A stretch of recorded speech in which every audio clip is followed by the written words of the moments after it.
What if Hitler had won World War II? A dark mirror of history. Picture this. It's 1960. The swastika flutters over Paris, Moscow, and Rome. Berlin, renamed the capital of a new empire, dictates the fate of an entire continent. Radio stations across Europe and even parts of America broadcast Nazi propaganda, glorifying the Reich's new order. Jazz and rock and roll never exist. Instead, militaristic marches dominate the airwaves. Education across Eastern Europe is reduced to teaching children obedience, labor, and their role as subhumans. Millions are still enslaved. Their language is banned. Their cultures erased. This isn't fiction pulled from dystopian novels. It's the chilling question historians often debate. What if Hitler had won World War II? By 1945, the Allies stood victorious, but the outcome was far from inevitable. A few different decisions, avoided mistakes, or accelerated technologies could have changed everything. Today we'll explore how Hitler might have won, what his world could have looked like, and why this terrifying what-if teaches us as much about the present as the past. Let's step into the shadows of a world that, thanks to courage, sacrifice, and sheer endurance, never came to be. How Hitler could have won. Hitler's dream of a 1,000-year Reich collapsed within just 12 years. But alternate history forces us to ask, what if key mistakes had been avoided? Britain first, not Russia. In 1940, the Luftwaffe failed to crush the Royal Air Force during the Battle of Britain. Operation Sea Lion, the planned invasion, was shelved. Yet if Germany had invested more in naval power, coordinated bombing campaigns, or forced Britain into surrender through blockade and diplomacy, the island nation might have fallen.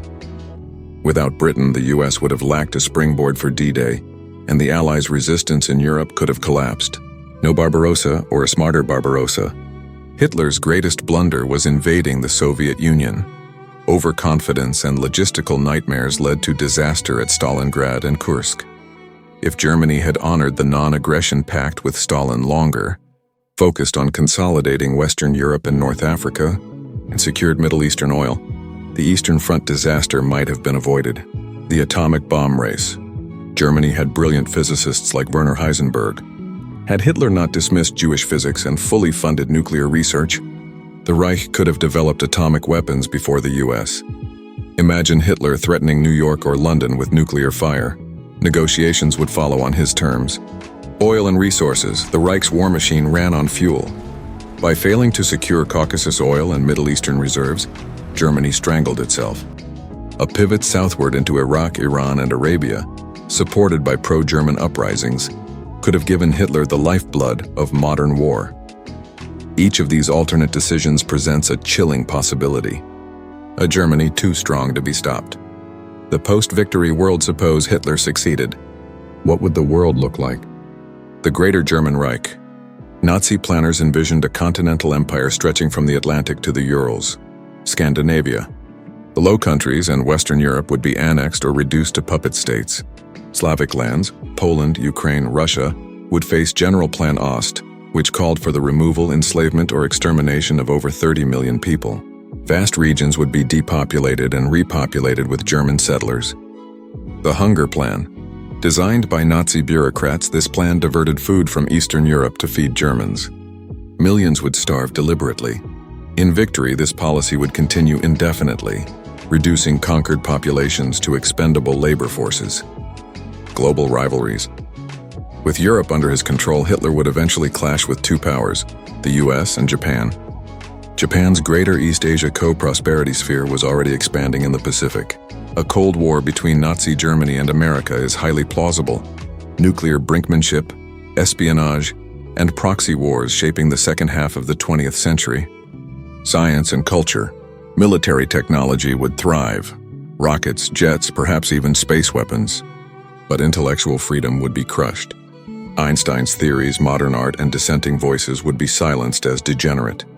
Progress in medicine, computing, and physics might lag decades behind, except where it served war. Internal fragility. Despite seeming invincible, a victorious Reich would sit on shaky ground, suppressing rebellions across Europe, feeding its own population, and managing rival factions within the Nazi state. The SS, Wehrmacht, and party elite would create instability. Historians argue such an empire might last decades, but not centuries. Thus, Hitler's victory would not mean peace and only a new, terrifying chapter of endless conflict and oppression. Life in Hitler's world. So what would daily life look like in this alternate nightmare? In the East, Poles, Ukrainians, and Russians would be stripped of education, taught only to obey orders and perform hard labor. Millions deported, millions more enslaved.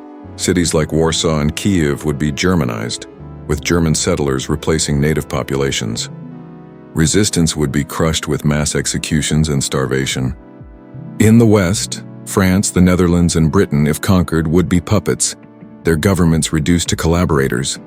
Citizens would face strict censorship, surveillance, and cultural suppression. German language and Nazi ideology would dominate schools and media. The Holocaust without end. Historically, the Holocaust claimed 6 million Jewish lives. In a Nazi victory world, extermination would continue until Jewish, Roma, and other undesirable populations were erased entirely from Europe.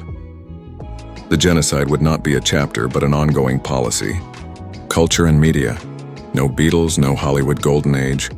No civil rights movements amplified through music and art.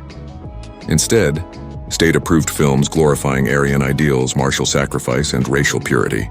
Art movements like surrealism, modernism, and abstract expressionism would be banned as degenerate. Economy. The Reich's economy would be fueled by slave labor. Industries across occupied lands would function on the backs of millions with no rights, no wages, and no future. Ordinary German citizens might enjoy material benefits, cheap food, goods, housing, but all built on oppression. Resistance. Partisan movements would never die.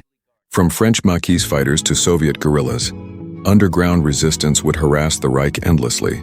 The US might secretly supply weapons, creating a decades-long insurgency. The Nazi response? Brutal reprisals, entire villages wiped out, collective punishment as standard policy. This was the world avoided, but barely. Long-term prospects, triumph or collapse. Could Hitler's Reich endure? Historians and alternate history scholars are divided. Some argue the Reich might have lasted generations if it avoided provoking America. With nuclear weapons and Europe under control, Hitler's empire could have become a second superpower alongside the US. In that case, the 20th century might have been defined by a Cold War between Washington and Berlin, not Washington and Moscow. Others counter that such a vast empire was unsustainable. Slave populations would collapse demographically. Rebellions in Eastern Europe would never end. Internal rivalries between the Wehrmacht, SS, and Nazi Party would create fractures.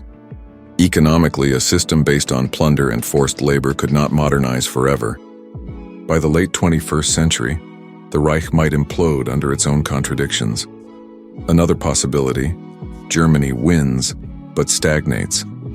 Japan or the US eventually challenge it in a second great conflict decades later. The outcome? A new world war, fought not to prevent Hitler's rise, but to finally bring him down. Thus, even under victory, the Nazi Empire would be doomed to eventual collapse. But the suffering in the meantime would span generations. Why this thought experiment? Matter's alternate history isn't just entertainment. It forces us to recognize three truths. Freedom is fragile. A few missteps could have turned the 20th century into a nightmare. Resistance mattered. The sacrifices of soldiers, partisans, and civilians ensured this world remained only hypothetical. Tyranny must always be opposed. The horrors imagined here were once real possibilities, and could resurface if vigilance lapses. History was not inevitable. It was shaped by choices, courage, and sacrifice. That truth should inspire us to remain watchful, because never again must remain more than a slogan. If this exploration gripped you, don't let it end here. Share it, spark debate. Ask your friends, could this have really happened? Reflect on how easily history might have swung in another direction, and how fragile liberty truly is. For more history, what-ifs, and hidden turning points, subscribe or follow. Comment your thoughts, challenge assumptions, and keep the conversation alive. Above all, never take freedom for granted. History teaches us not only what was, but what must never be allowed to happen again.